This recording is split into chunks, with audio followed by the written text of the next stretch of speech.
تو یہ بات بھی سمجھ لیجئے، یہ بات نہیں ہے کہ صحابہ سے پھر لوگ اس بات کے اوپر اعتراض کرتے ہیں جی آپ صحابہ کی خطا، ہاں خطا کا ہو جانا، غلطی کا ہو جانا، غلطی سے بھی پاک اگر کسی نے کوئی کائنات میں ہستی ہے یا جس کے اوپر اللہ کا چیک اینڈ بیلنس مضبوط ہے، معصوم عن الخطا اگر کوئی ہے تو وہ بھی محمد الرسول اللہ صلی اللہ علیہ وسلم ہے۔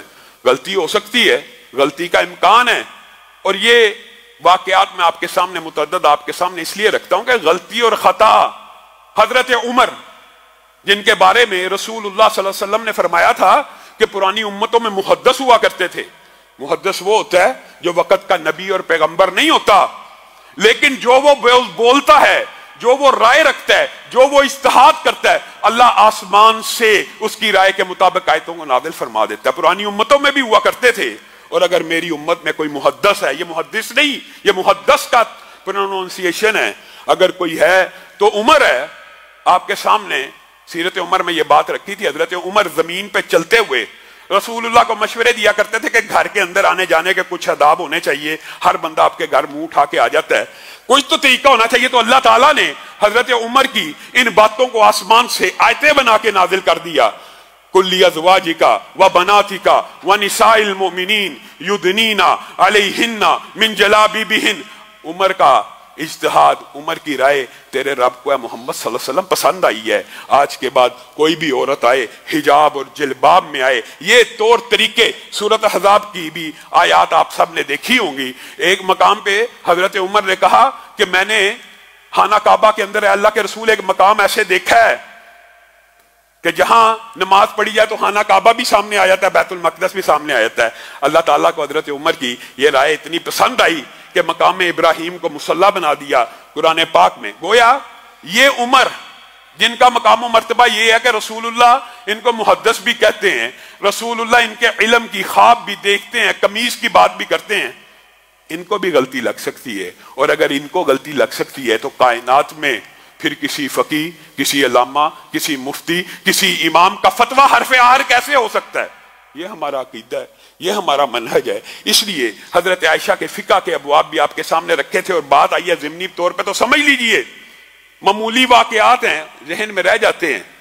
ایک مرتبہ رسول اللہ صلی اللہ علیہ وسلم کے پاس ریشمی دو جبے آئے، ایک آپ نے حضرت عمر کو بھیج دیا اور ایک آپ نے حضرت اسامہ بن زید کو بھیج دیا۔